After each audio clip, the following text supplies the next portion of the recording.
Wasikiliza viongozi. In fact, it's amazing to have listened to all of you.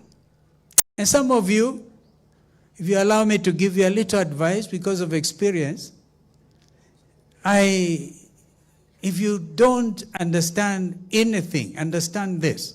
As we speak, our country is divided in the middle.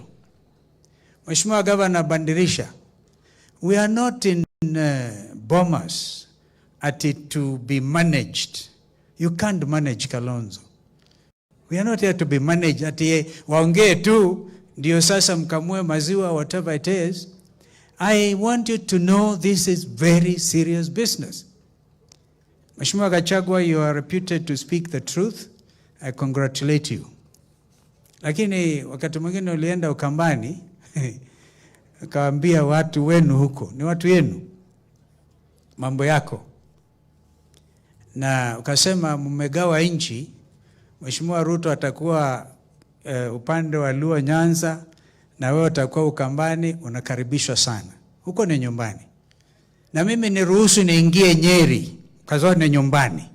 Tuongee kikamilifu mambo haya. Or now to unite this nation. We have only this one nation. It pains me.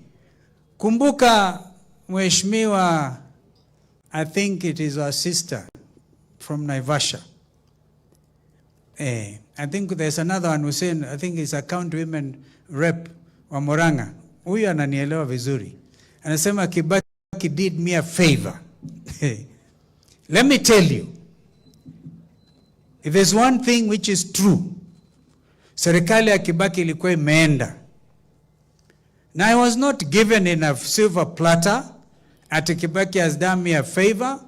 We discussed na tukawa, when I became the 10th vice president of our country, it was because we had to bring this nation together. Wakikuyu walikuwa na uwawa.